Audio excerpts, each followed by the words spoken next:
मैं चाहूँगा जो कुछ सवाल हमने सर आपसे डिस्कस किए थे नहीं, आपसे क्या पूछें, आप क्या कवर कर देंगे और क्या छोड़ देंगे ये मुझे भी नहीं पता था। तो मैंने कहा मैं अपनी पूरी तैयारी करके आऊँ, एग्जाम देने जा रहा हूँ और टीचर सामने बैठा है। तो सर जो हमारी बात हुई थी, अभी आपने कहा जैनिज्म में अहिंसा परमो धर्म, हम किसी जानवर किसी आदमी को चोट ना लगे उसके बारे में तो बहुत बात करते हैं, बट आपसे जब डिस्कशन होता है हम मानसिक हिंसा के बारे में बात नहीं करते। जो दिमाग के अंदर हमारी हिंसा, हम किसी को हिंसा पहुंचाते हैं और कोई हमें हिंसा पहुंचा रहा है, हम उसके बारे में कोई बात नहीं करते, ऐसा क्यों? मुझे लगता है कि जो गहरे कंसेप्ट हैं उनको समाज के लोग आसान करके समझते हैं। अहिंसा एक बहुत गहरा विचार है। महात्मा गांधी ने भी खुल के ये बात कही कि मैंने अहिंसा का विचार जैन दर्शन से लिया, महावीर जी से लिया।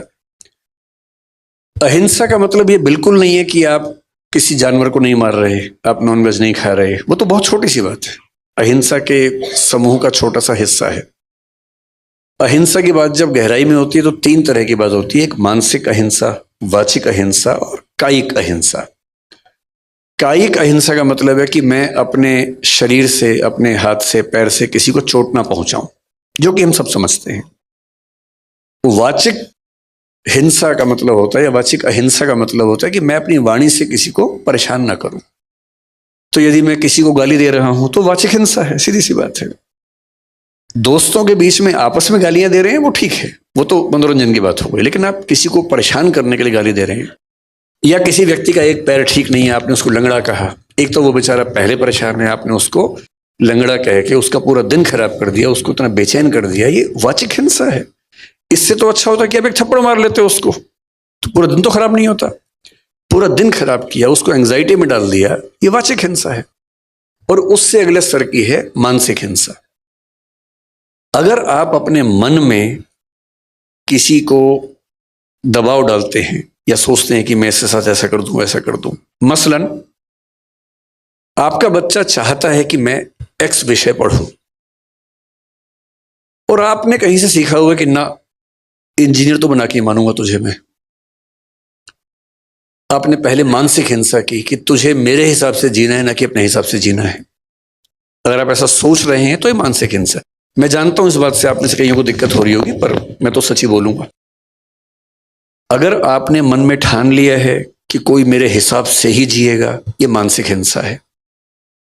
अगर आपने वाणी में ये बात कहनी शुरू कर दी है और नहीं मानता तो डांट रहे हैं उसको, ये वाचिक हिंसा है। जब इन सब से काम नहीं चलता फिर मार पिटाई शुरू होती है, उसके बाद वो तो बहुत बात की बात है, लेकिन उसके पहले कितने स्तरों की हिंसाएं तो हो चुकी हैं। इसलिए कायदे का इंसान मेरी नज़र में वो है जो बहुत डेमोक्रेटिक हो, अपनी इच्छाएं न थोपता हो, दूसरों की इच्छाओं का सम्मान करे, तो आप कायदे में अहिंसक हैं। वरना आप 2 स्तरों पे हिंसक हैं, केवल बाहरी स्तर पे अहिंसा करके खुशफहमी के शिकार हैं।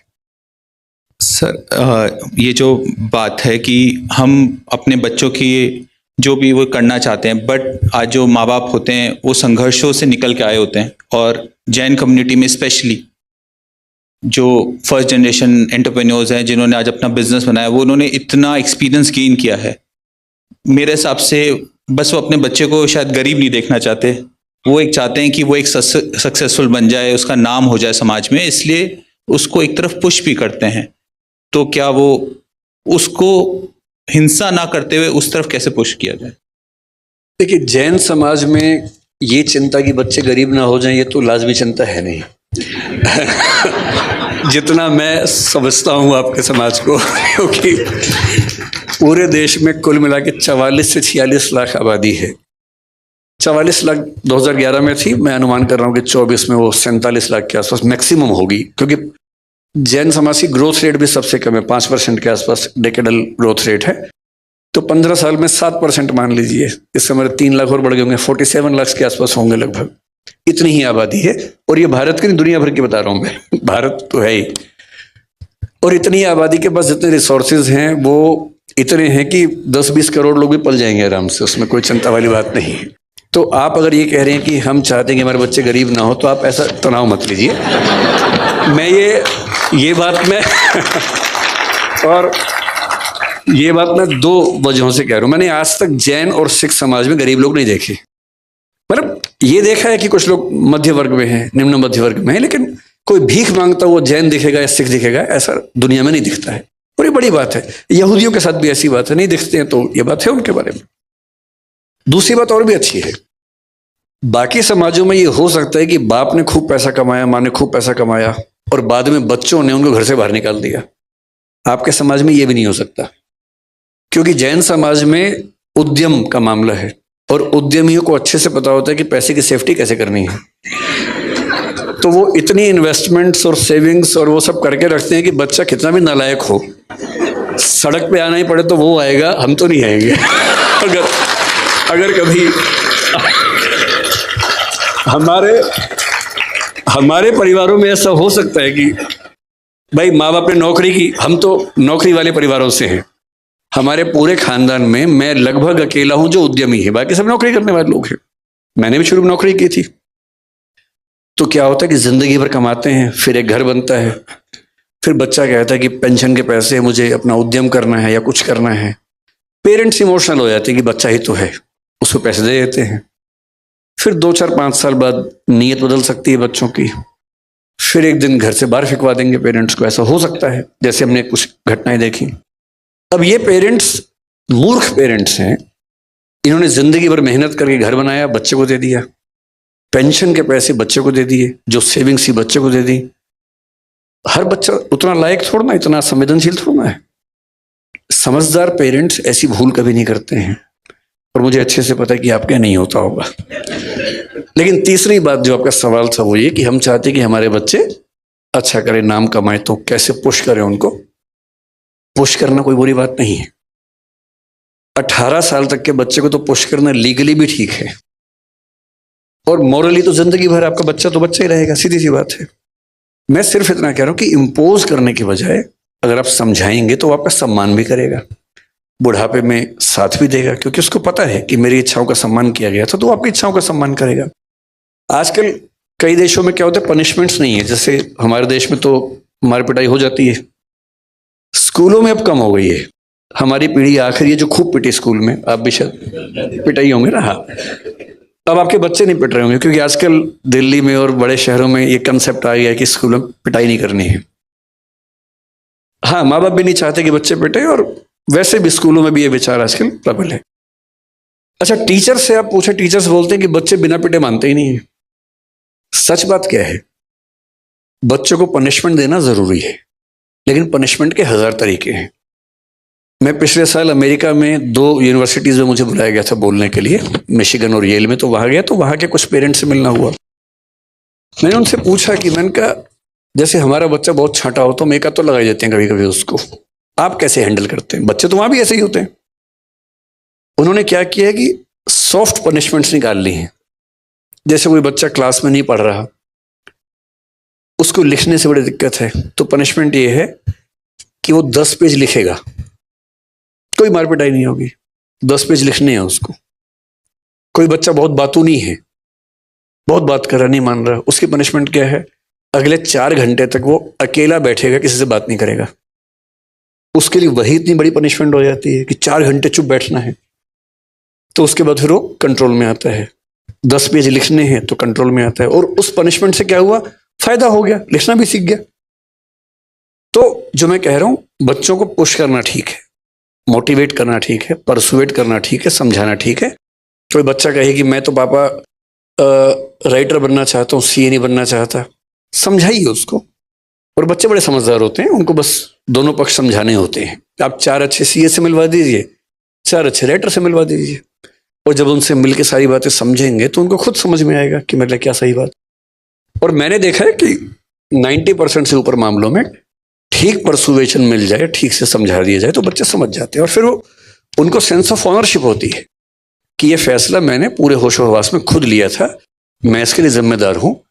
फेल भी हुआ तो जिम्मेदारी मेरी है, न कि मेरे माँ बाप की है। ये सेंस ऑफ ऑनरशिप बहुत महत्वपूर्ण चीज है।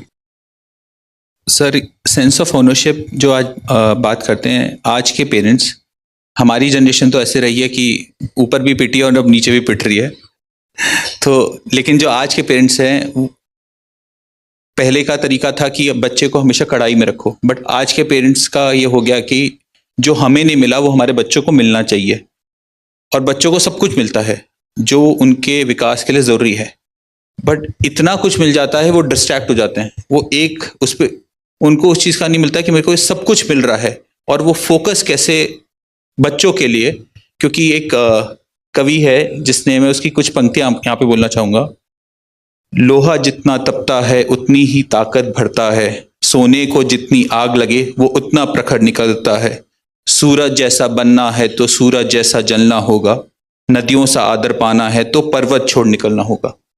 तो बच्चों को कि सब कुछ मिल रहा है तो कैसे एक डायरेक्शन के लिए आगे जाएं? मतलब 3 बातें इसमें हैं। पहली बात यह कि आपने स्ट्रगल किया, हमने स्ट्रगल किया, हम चाहते हैं कि हमारे बच्चों को स्ट्रगल ना करना पड़े। बहुत जेन्युइन सी फीलिंग है ये, केवल मनुष्यों में नहीं हर प्राणी में फीलिंग है कि उनके बच्चों को संघर्ष ना करना पड़े। तो हम भी ऐसा चाहते हैं, हर कोई चाहता है। लेकिन होता क्या है कि जो हमारा थॉट पैटर्न है, रियलिटी उसके ठीक विपरीत है। जैसे आप हैं, मैं हूं और बहुत लोग हैं जिन्होंने बहुत स्ट्रगल करके अचीवमेंट्स हासिल की।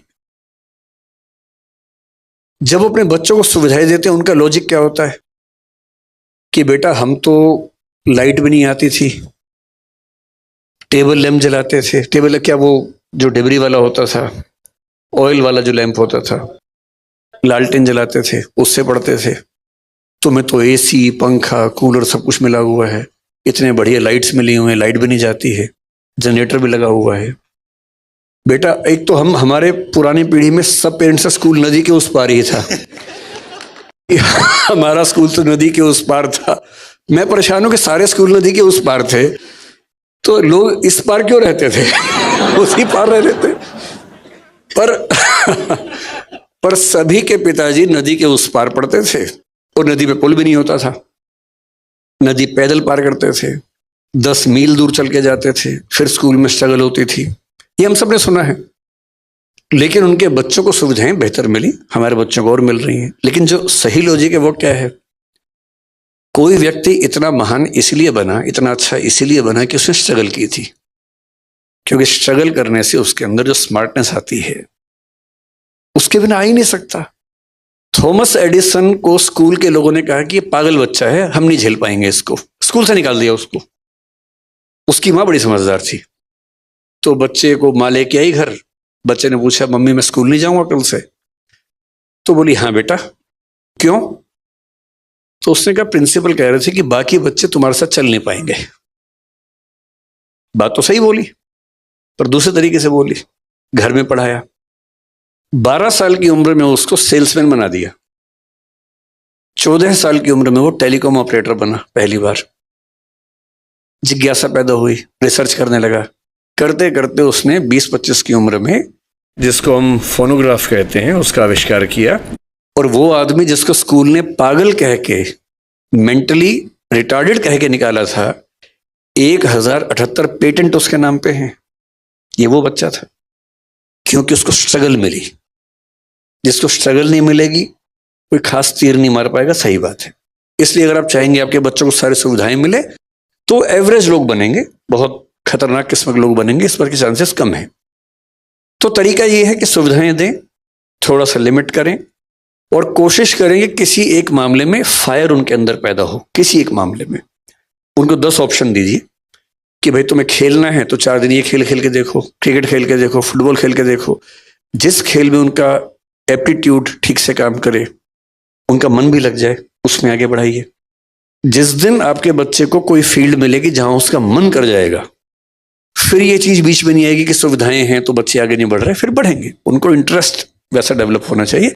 तो आपके और मेरे लिए सलाह ये है, क्योंकि हमारे बच्चे उस स्थिति में है कि संघर्ष वैसे तो नहीं मिलेगा उनको, तो थोड़े और संघर्ष, थोड़ा हॉस्टल लाइफ जब मिलेगी, बाहर जाएंगे, 50 लोगों से मिलना जुलना होगा, वो होगा।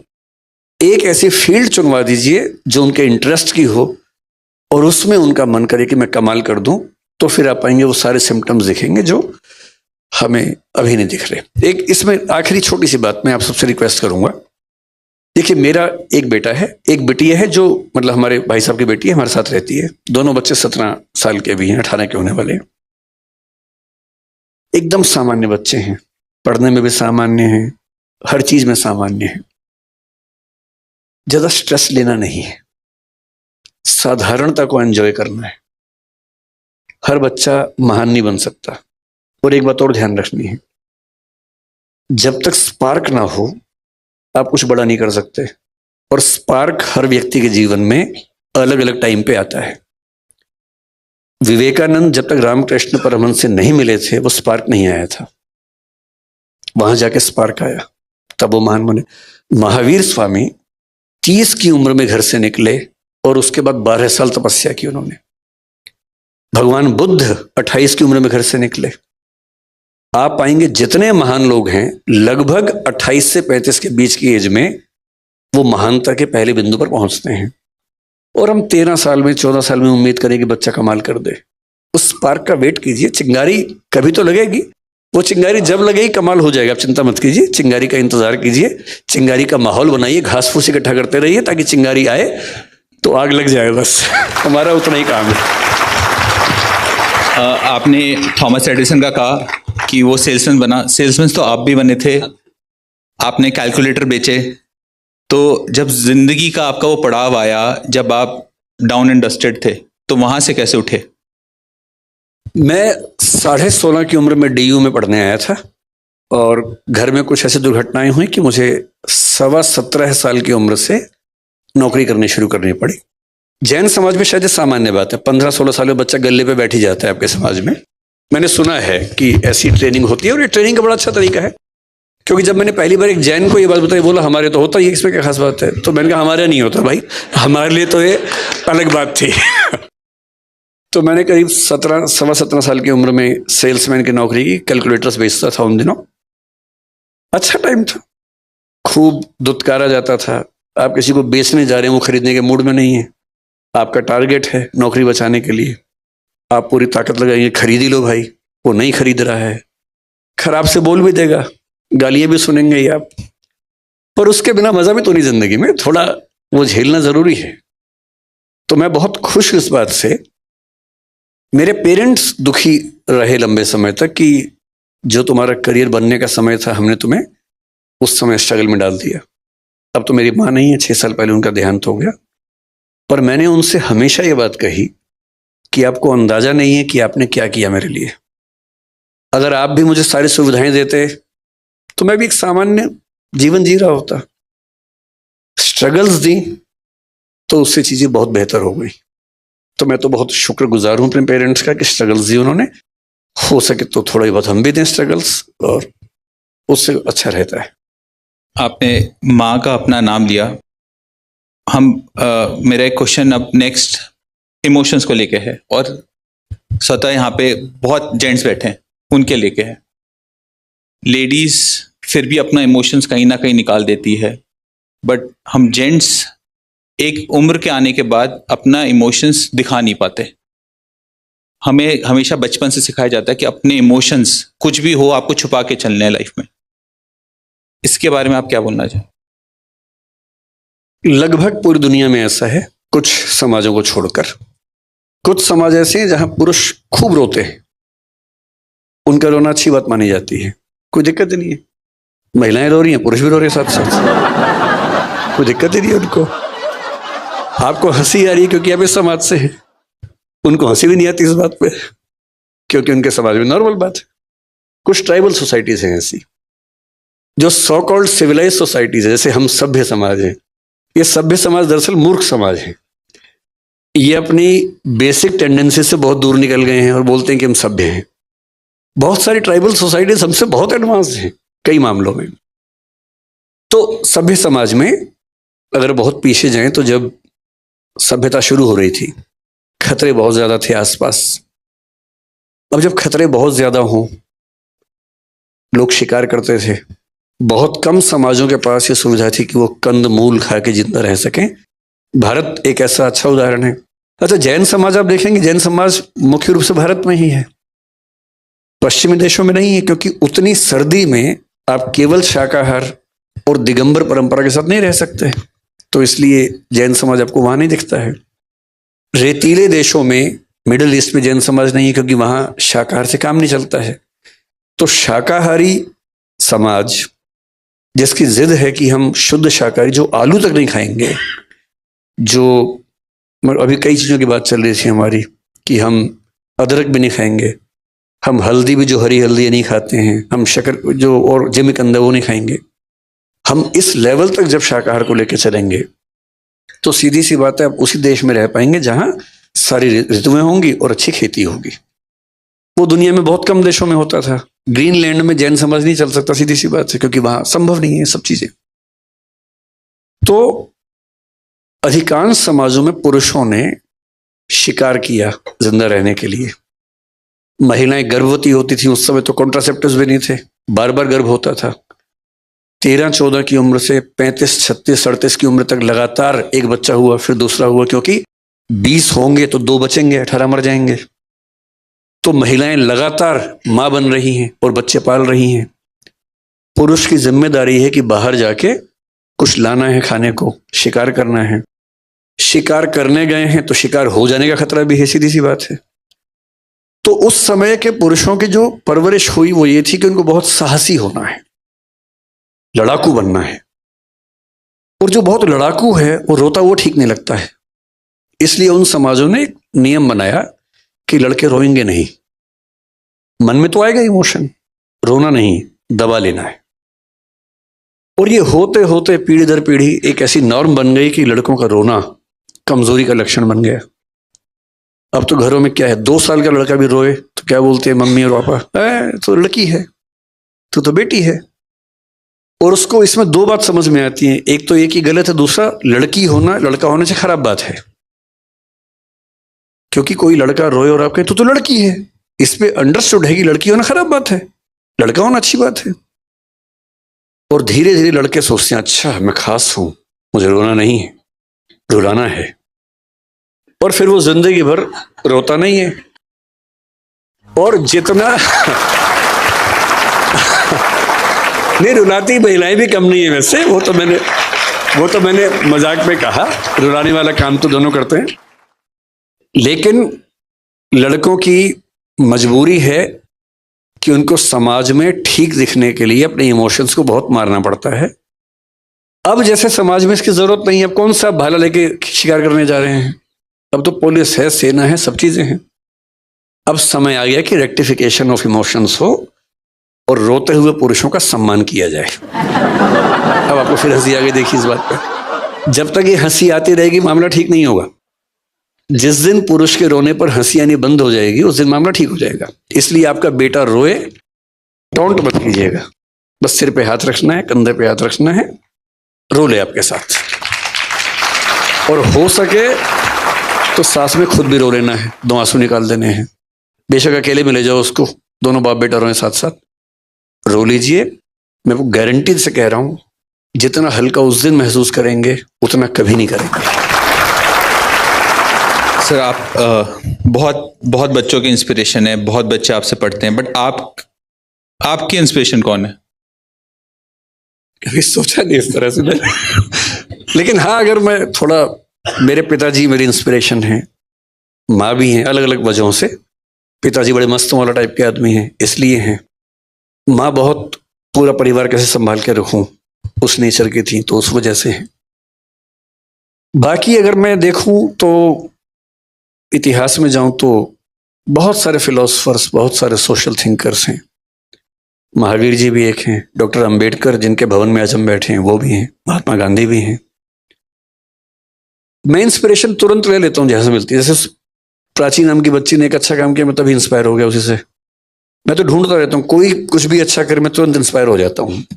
तो ऐसी लिस्ट बनाऊंगा तो कई हजार नाम निकलेंगे उसमें, लेकिन मैं बहुत इन्फ्लुएंस किसी एक व्यक्ति से नहीं हूं, बहुत लोगों से अलग अलग हूं। मेरा एक लास्ट क्वेश्चन, उसके बाद विल ओपन टू पब्लिक। बचपन का जो विकास आज के डॉक्टर विकास कीर्ति से मिले तो क्या उसको बोलना चाहेगा? मतलब वो मुझे क्या बोलेगा या मैं उसे क्या बोलूंगा? वो आपको क्या बोलेगा? आप तो वो मुझे बोलेगा यार तुमसे उम्मीद तो नहीं थी इतनी। वो तो ये बोलेगा, और मैं उसको बोलूंगा यार थोड़ा सा बचपन में साइंस पढ़ ली होती तो और अच्छे होते, थोड़ा सा म्यूजिक पे हाथ साफ कर लेते तो और बेहतर हो जाते।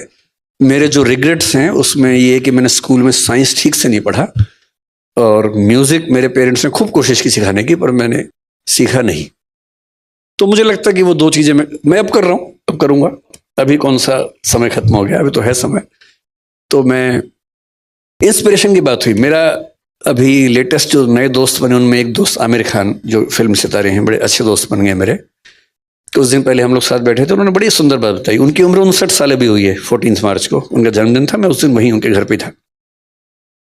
वो आदमी आजकल म्यूजिक सीख रहा है। रोज शाम को एक टीचर आती है सिखाने के लिए म्यूजिक, वो म्यूजिक सिखाती है, वो सीखता है। मैंने कहा यार कमाल के आदमी। मैंने उससे कहा कि मैं भी सीखूंगा अब जाके। तो जो बचपन में नहीं कर पाए अब कर लेंगे, ऐसा क्या है। साइंस में आजकल पढ़ रहा हूँ, म्यूजिक भी सीखेंगे। हम तो सब कुछ करेंगे जब तक जिंदा है, कुछ भी क्यों छोड़े। सीखने की कोई उम्र नहीं होती, जब चालू करो तब सवेरा। तो अब मैं क्वेश्चन यहाँ पे पब्लिक से लेना चाहूँगा। सबसे पहले can we have the mic? नमस्कार साहब, आपकी तारीफ तो जितनी भी की जाए कमी है, क्योंकि आज जिस हिसाब से सेकंड जनरेशन के लोग भी यहाँ आए हैं, बच्चे जो आपसे बहुत ज़्यादा इन्फ्लुएंस से आए हैं, तो वो आपका अट्रैक्शन हम समझ सकते हैं कि कितना मजबूत है इस फैकल्टी में। मेरा एक सोच था जो मैं आपसे थोड़ा क्लैरिटी चाह रहा हूँ। नारायण मूर्ति जी ने इन्फोसिस फाउंड किया, सर्टेन प्रिंसिपल और वैल्यू सिस्टम को लेके करा। उसका उन्होंने टेक ओवर किया मिस्टर सिक्का ने, और उन्होंने भी कोशिश करी कि कुछ चलाने की कोशिश करें, बट उन्होंने माइनर चेंजेस किए for succession of the company. लेकिन वो मिस्टर नारायण मूर्ति को ठीक नहीं लगे कि बोले जो मैंने वैल्यू सिस्टम एक बना दिया है इस कंपनी के लिए, उस वैल्यू सिस्टम पे ये काम नहीं हो रहा है, और he was force to resign. तो उसमें बहुत ज़्यादा कंट्रोवर्सी हुई, सब लोगों की डिफरेंट ओपिनियन थी। आपकी इसमें क्या ओपिनियन है कि whether mister Narayana Murthy was right और मिस्टर सिक्का वॉज राइट? मतलब प्रॉब्लम यह है कि मुझे बहुत डिटेल में पता नहीं है कि वहाँ क्या हुआ, इसलिए मैं स्पेसिफिक कमेंट तो नहीं कर पाऊंगा।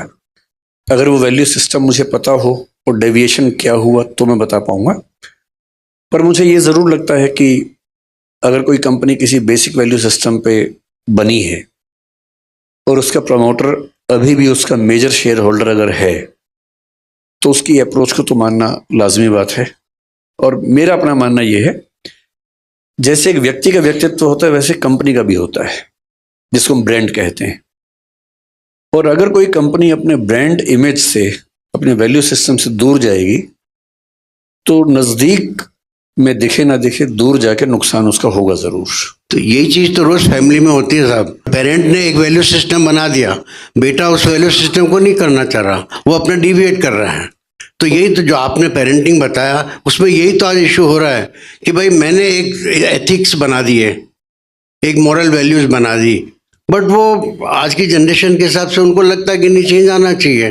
तो वहाँ पेरेंटिंग में कितना कॉम्प्रोमाइज करना चाहिए? इसमें ये बात अलग हो गई, ये ठीक वो बात नहीं। फादर ने वैल्यू सिस्टम बनाया, मतलब पहली बात तो फादर मदर ने मिलके बनाया तो ज़्यादा अच्छा है। केवल फादर बनाई अच्छी बात नहीं है, दोनों मिलके बनाए तो ज़्यादा अच्छा रहता है। अब मैं इसमें सारी अच्छी अच्छी बातें नहीं बोलूंगा, जैन समाज की अच्छी अच्छी बातें मैंने खूब बोली, मैं कुछ बुरी बातें बताऊंगा। एक चीज मैं वो जो बोलना चाहेंगे उसमें मैं ऐड कर देता हूँ, जो बेसिकली हमारे यहाँ का जो कहना चाहेंगे जनरेशन गैप और कम्युनिकेशन गैप, जनरेशन गैप और कम्युनिकेशन गैप। मैं उस पर आने से पहले एक बात आपको बताता हूँ। जैन समाज के जो स्टैटिस्टिक्स आप पढ़ेंगे बहुत इंटरेस्टिंग है। बहुत कम संख्या, रिसोर्सेज बहुत ज्यादा, उद्यमशील व्यक्तियों की आबादी सबसे ज्यादा है।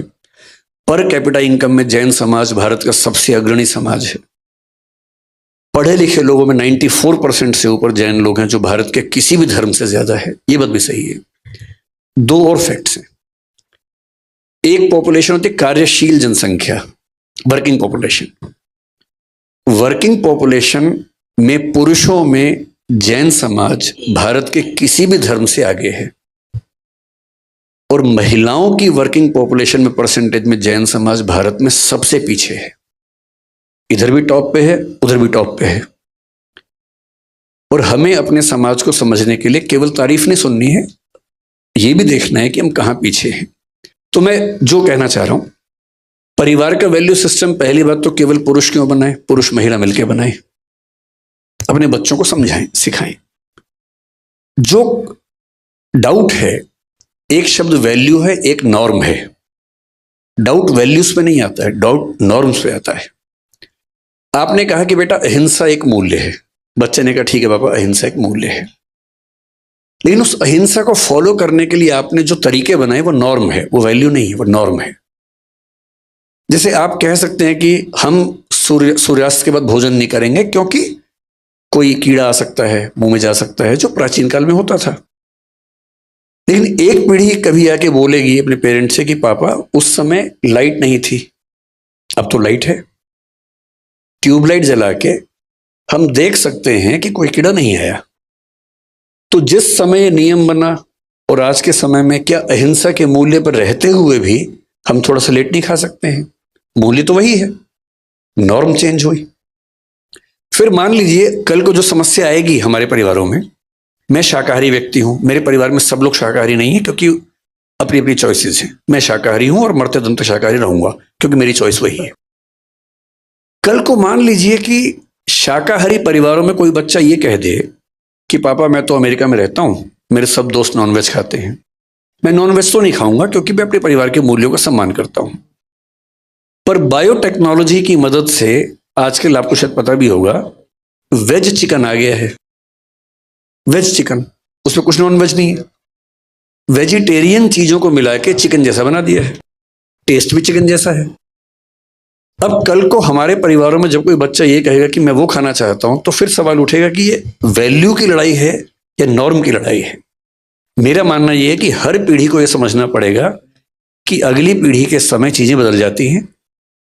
हम उन्हीं से ये उम्मीद ना करें कि वो हमें फॉलो करें, थोड़ा हम भी समझें उनके हिसाब से कि दुनिया कितनी आगे बढ़ी है, तो संवाद होगा, अच्छा रहेगा। जय जिनेंद्र, डॉक्टर विकास। मेरा क्वेश्चन थोड़ा अलग है, not related to anything of this. मैं पहले किताबें बहुत पढ़ता था और रेगुलर पढ़ता था, लेकिन लास्ट 5-7 साल 8 साल से ऐसा हो गया भी किताबें पढ़ते हैं, कुछ मैसेज आ जाता है उसको रख देते हैं।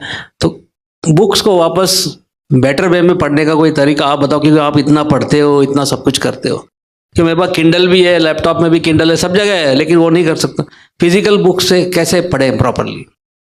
एक तो मैं पढ़ता कम हूं, मैं दिखावा ज्यादा करता हूं। मैं बहुत पढ़ता हूं, मेरे बारे में परसेप्शन कि मैं बहुत पढ़ता हूं, मैं उतना भी नहीं पढ़ता हूं। पढ़ता हूं, शौक है मुझे पढ़ने का। लेकिन देखिए, किताब पढ़ने के 2-3 तरीके हैं। एक तरीके से मैं किताबें खरीदता बहुत ज्यादा हूं। अब मैं आजकल कॉन्शियसनेस को रिसर्च कर रहा हूं, जो चेतना है, जिसको जैन दर्शन जीव कहता है, उसे कोई आत्मा कहता है। बौद्ध लोग मानते हैं कि आत्मा होती ही नहीं है, चेतना प्रवाह है। चारवाक कहते हैं कि ना चेतना प्रवाह है, ना आत्मा है, ना जीव है। हर दर्शन अलग बात कहता है, हर धर्म अलग बात कहता है। उन सबको मैंने पढ़ा है। अब मैं आजकल स्टडी कर रहा हूं कि साइंस क्या कहता है। और दुनिया के इतिहास में केवल 30-40 साल हुए हैं जब हमने ब्रेन पे रिसर्च करनी शुरू कर दी है। EEG जब पहली बार आया, उसके बाद से हम ब्रेन को स्टडी कर पा रहे हैं और हमें पता है कि ब्रेन में चीजें कैसे काम करती हैं। तो एक विचार आज के लिए आ रहा है कि शायद आत्मा नाम की चीज है ही नहीं, केवल ब्रेन में न्यूरॉन्स की एक्टिविटीज है। कुछ लोग नहीं मानते, कहते हैं कि आत्मा होती है। इस स्टडी को बोलते हैं कॉन्शियसनेस। इससे बहुत रिसर्च चल रही है और मैंने पिछले महीने में कम से कम 5 बड़ी महत्वपूर्ण किताबें मंगवाई हैं, कोई अमेरिका से, कोई इंग्लैंड से, कोई कहीं से, कि उनको पढ़ूंगा। सामने रखी हुई हैं और मैं रोज 2-4 पेज पढ़ भी लेता हूं उसमें, सिर्फ इसलिए कि वो कंटिन्यूटी बनी रहे। ठीक से पढ़ने का एक ही तरीका है, क्योंकि जैसे आप व्यस्त रहते हैं, मैं व्यस्त रहता हूँ, मेरा फोन भी बजता है, ऑफिस के बहुत सारे काम होते हैं। मैं अध्यापक हूँ, साथ में मैं उद्यमी भी हूँ और हमारी कंपनी में करीब 2,500 लोग काम करते हैं। काफी ह्यूज चीजें हैं, तो मुझे उसमें बिजी रहना पड़ता है, वो भी करना होता है। अब पढ़ाई करते हुए फोन तो आता है, व्हाट्सएप भी आ जाता है, जरूरी काम भी आता है। तो 2 तरीके हैं। अगर किताब पढ़नी ही है तो 1-2 घंटे के लिए फ़ोन को साइड में रख दीजिए, साइलेंट कर दीजिए। मैं तो ऐसा करता हूँ, अक्सर करता हूँ कि फ़ोन को साइलेंट किया, एयरप्लेन मोड पे किया, कमरे के बाहर रखा और 2 घंटे पढ़ा। सबको बोल दिया कि 2 घंटे डिस्टर्ब मत करना, बहुत इमरजेंसी हो तो ही बताना। मेरे घर के लोग सम्मान करते हैं इस बात का। दूसरा तरीका आसान बताता हूँ आपको। अब मैंने जैसे पेरेंटिंग पे बात इन्होंने बोला, मुझे कोई ऐसी एक्सपर्टीज तो है नहीं, तो मैंने सोचा कि मैं देखूं कि क्या क्या दुनिया में इस पर पढ़ाई हुई है। तो मैंने कुछ किताबें मंगवा ली पेरेंटिंग पे, मोटी मोटी। अब वो भी रखी है सामने। मतलब मेरी टेबल पर लगभग 300-400 किताबें रखी हुई हैं इस समय जो मुझे पढ़नी है, और अलमारी में 2000 अलग से हैं जो अभी नहीं पढ़नी है, बाद में कभी पढ़नी होंगी। रखी बहुत सारी, और मैं खरीदता तुरंत हूं। मुझे कोई किताब मिलती है मैं तुरंत खरीदता हूं या मंगवा लेता हूं उसको, ताकि मुझ पर दबाव रहे कि ये भी पढ़नी है। अब मैंने तरीका क्या निकाला, मैं चैट जीपीटी पे गया। अब चैट जीपीटी के जमाने में सारी मेहनत मैं ही करूंगा तो फिर मैं स्मार्ट कैसे हुआ। मैंने उससे पहला सवाल पूछा। मैं चैट जीपीटी का पेड वर्जन यूज करता हूं, वो थोड़ा ज्यादा स्मार्ट है, 4 अब 5 आने वाला है। मैंने उससे कहा भाई पेरेंटिंग के बारे में दुनिया की सबसे अच्छी 10 किताबें बताओ कौन सी हैं। उसने 10 किताबों की लिस्ट दे दी। फिर मुझे क्या करना, मैंने कहा इन 10 के 10 का एसेंस बताओ, क्रक्स बताओ। फिर वो बेचारा मेहनत करता रहा 5-7 मिनट तक। 10 की 10 किताब को मैंने लिख भी दिया कि 1000 से 2000 शब्दों में हर किताब का चाहिए। 1 से 2000 शब्दों में हर किताब का क्रक्स उसने बता दिया। मैंने वो क्रक्स पढ़ा, 2-4 बातें काम की लगी, नोट कर ली, हो गया। हाँ, ऐसी कई ऐप्स है। एक इंस्टा रीड्स है, मैं वो भी यूज करता हूं। तो इंस्टा रीड्स पे यही होता है, दुनिया की सारी अच्छी किताबें उनके समरी मिल जाती है, आप समरी पढ़िए। यूट्यूब पे एक चैनल है, मैं उसका नाम भूल रहा हूं, वन बेटर कुछ ऐसा नाम है। हर किताब की समरी है 15 मिनट में। आप स्पॉटिफाई पे जाएंगे, वहां ऐसी समरीज मिल जाती हैं। ऑडिबल पे जाइए, वहां समरीज मिल जाती हैं। तो आप किताब पढ़ना पुराने जमाने की बात है, आज तो किताब सुनने की चीज है। सैर करने निकल जाइए, एक किताब रास्ते में सुन लीजिए कि जब गए थे और आए हैं, बीच में 4 किताब पढ़ ली उस बीच में। आजकल तो बड़ा आसान है। और जिस किताब को सुन के लगे कि धांसू किताब है, वो पढ़िए ध्यान से। तो मैं आजकल बड़ा सिलेक्टिव हूं, किताबें इतनी ज्यादा दुनिया में है, कैसे सब पढ़े।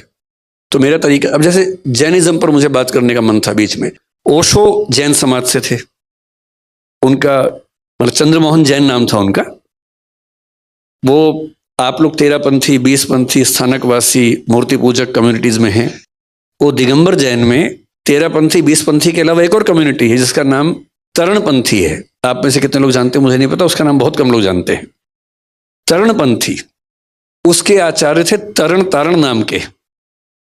उन आचार्य पे उन्होंने अपनी सबसे पहली 2 किताबें लिखी ओशो ने। ओशो की पहली स्पीच 1965 में स्वामी तरण तारण के बारे में है। ओशो के आश्रम में जो नग्नता आप देखते हैं, उसका मूल असर दिगंबर परंपरा से आ रहा है। और जब ओशो दार्शनिक हुए तो जैन समाज में खुशी की लहर छा गई कि एक इतना अच्छा विचारक हमारे समाज से आया है। पर 2 मुद्दों पर झगड़ा हुआ और वो जैन समाज से अलग हो गए। जैन समाज ने उनको अलग कर दिया। उन्होंने कहा कि तुम क्या कर रहे हो, मैं ही हो जाता हूं, तो वो अलग हो गए। लेकिन बहुत इंटरेस्टिंग बात है कि उन्होंने जैनिज्म पर 4 इतनी मोटी मोटी बुक्स लिखी हैं। मैंने वो भी मंगवा ली हैं, वो भी रखी है मेरे सामने। तो क्या होता है, जो किताब सुनने में उपलब्ध है सुन लीजिए, जिसकी समरी उपलब्ध है पढ़ लीजिए। जिसको सुन के या समरी पढ़ के लगे कि ये कमाल की चीज है, उसे पूरा पढ़िए। इस तरह से आप मतलब 1 साल में कम से कम 50-100 नई किताबों को जान पाएंगे। और मैं अक्सर बोलता हूं कि एक किताब पढ़ने का मतलब है आपने किसी और व्यक्ति के 40 साल की जिंदगी को जी लिया। उसने 40 साल पढ़ के सोच के जो लिखा आपने एक दिन में पढ़ लिया।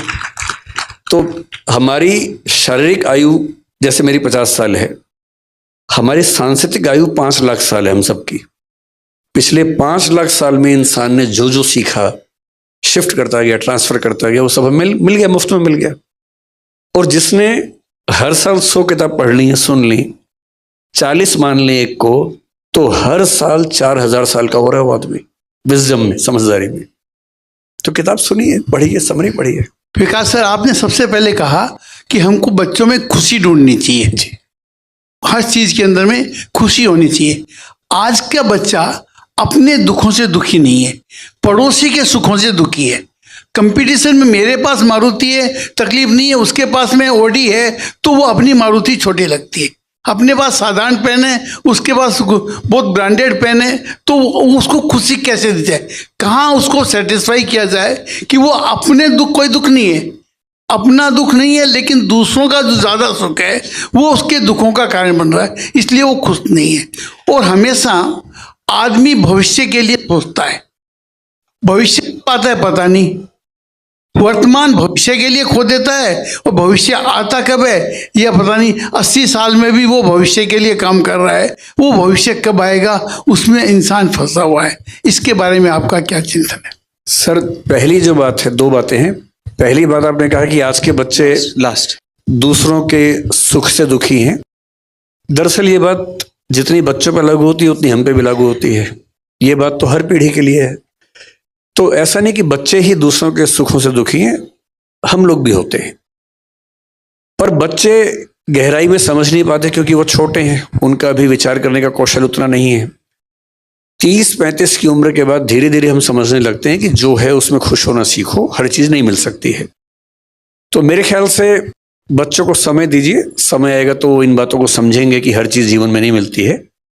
और इसका तरीका जो अच्छा होता है वो ये,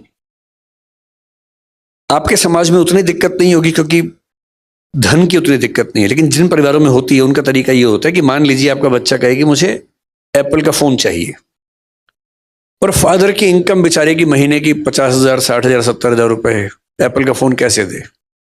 तो 2-3 तरीके हैं। पहला ये कि डांट के भगा दे उसको, दूसरा ये कि पैसा उधार लेके एप्पल का फोन दे। दोनों तरीके गलत हैं। तीसरा तरीका ये कि उसको बिठाए साथ में और बोले कि देख बेटा, ये है मेरी सैलरी 70,000 रुपए, ठीक, ये आया पैसा, इसमें टैक्स लग गया 7,000 रुपए, 63,000 रुपए हैं। बैंक का लोन है 11,000 रुपए, अब बचे 54,000 रुपए, 52,000 रुपए। घर का खर्चा ये है, तुम्हारे स्कूल की फीस ये है, तुम्हारी बहन के स्कूल की फीस ये है, कपड़ों का खर्चा इतना है, बिजली का इतना है, पानी का इतना है, इतना बचा है। इतना पैसा खर्च करता हूं म्यूचुअल फंड में या शेयर्स में, ताकि जब तुम बड़े हो और तुम्हें अपनी फैक्ट्री लगानी हो तो उसके पैसे इकट्ठे हो सके। अब तुम ये बताओ कि इनमें से कौन सा खर्चा काट के तुम्हें एप्पल का फोन दिलवाऊं? मैं आपको गारंटी दे रहा हूं कि वो खुद मना कर देगा कि पापा मत दिलवाइए। समझाने की बात भी तो है ना, केवल डांटने से या मना करने से क्या बात बनेगी? हाँ, लेकिन ये उदाहरण आप पे लागू नहीं हो रहा होगा क्योंकि so we have to wrap it up. So Good evening, sir. My name is Sonali Jain and I'm an educationist. First and foremost, हम सबको पेरेंटिंग के बारे में बहुत वन ऑन एक्सपीरियंस है, पर फिर भी आपके सारे जो डिलीवरी है, आपकी जो एड्रेस है, उससे हम सबको रिचार्ज हुए हैं, उसके लिए धन्यवाद. I just want to bring to everybody's notice a little bit more serious topic which I as an educationist also face, and that is the aggravation of depression, anxiety and even suicide in the students. तो ये जो हम specially अगर UPSC का नाम सुनते हैं और कोटा का नाम सुनते हैं तो सबसे पहले ऑफ कोर्स आईपीएस आईएएस से ख्याल तो आते ही हैं, and gratitude to all of that, but suicide के केसेस बढ़ते जा रहे हैं, ना केवल वहाँ, यहाँ दिल्ली में भी, बड़े शहरों में भी, छोटे शहरों में भी. सो इसका क्या कारण है? Is it because the children of today, the generation of today is less resilient, उनमें सहनशीलता की कमी है, या हम पेरेंट्स की कमी है कि हमें इंस्टेंट ग्रैटिफिकेशन उनको देते हैं और उन्हें एज आपने कहा स्ट्रगल से गुजरने नहीं देते, या फिर हमारा जो समाज है वो अभी भी पिछड़े हुए समाजों में ही है जहाँ पे कंपटीशन इतना ज़्यादा है and survival of the fittest की पोजीशन आ गई है, जहाँ लाखों करोड़ों सीट्स लोग हैं लेकिन सीट्स खाली 100 या 200 अवेलेबल है. So what is your take on it and how can we get rid of the situation और at least bring it into control as parents? Thank you. Suicide क्यों होता है इसका जवाब कुछ लोगों ने बहुत रिसर्च करके दिया हुआ है, मैं उसी को थोड़ा ब्रीफ कर देता हूं. आपने कहा कि हमारा समाज पिछड़ा हुआ है, तो बहुत इंटरेस्टिंग बात यह है कि पिछड़े हुए समाजों में सुसाइड्स नहीं होते हैं. आप किसी ट्राइबल सोसाइटी में सुसाइड कभी नहीं सुनेंगे. यहां तक कि अगर आप सुसाइड को स्टडी करेंगी तो आप पाएंगे कि जैन समाज में बाकी समाजों की तुलना में कम सुसाइड होते होंगे। इसके साथ साथ मुस्लिम्स में काफी कम होते होंगे।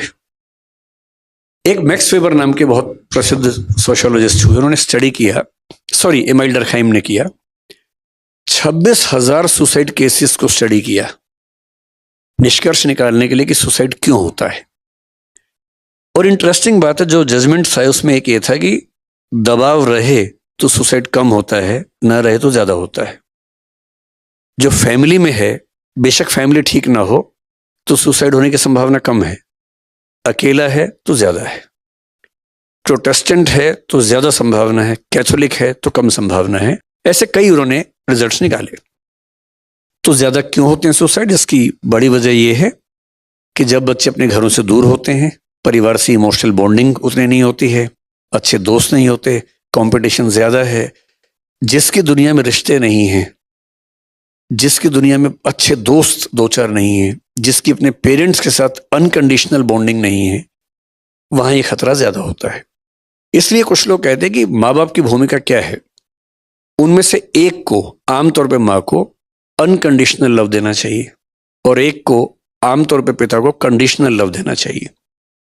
कंडीशनल लव का मतलब है रिस्ट्रिक्शन के साथ कि बेटा ये करोगे तो प्यार मिलेगा, नहीं तो नहीं मिलेगा, ये नहीं करोगे तो ठीक नहीं होगा।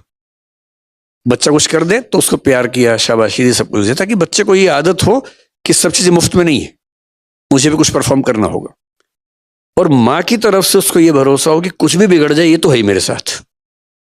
तो एक अनकंडीशनल लव, ताकि कुछ भी दिक्कत आ जाए तो उसको पता है कि एक सहारा है, और दूसरा व्यक्ति हल्का हल्का तनाव देता रहे, स्ट्रगल देता रहे, ताकि बच्चा आगे भी तो बढ़े। दोनों काम करने हैं।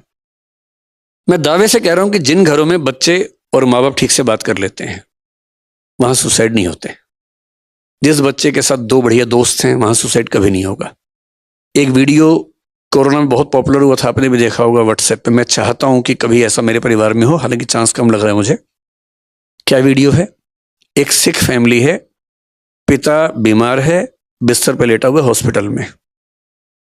उसको खुश करने के लिए उसकी बेटी, बेटा, पत्नी और माँ डांस कर रहे हैं म्यूजिक पे। और मैं सोच रहा हूं कितना सुंदर परिवार है। घर में एक व्यक्ति बीमार है, उसकी बेटी, बेटा, पत्नी और उसकी माँ जिसकी उम्र 80 साल के आसपास है, वो सब भंगड़ा डांस कर रहे हैं ताकि वो बेड पे लेटे लेटे खुश हो और वो हंस रहे साथ साथ। इतनी अच्छी इमोशनल बॉन्डिंग किसी परिवार में होगी ना तो सुसाइड नहीं होगा। तो मैं आपसे जो कहना चाहूंगा, हमारे बच्चे ऐसा ना करें। सिंपल तरीका है, दिन में एक बार बच्चे से प्यार से बात करनी है, उसकी हर बात को सुन लेना है।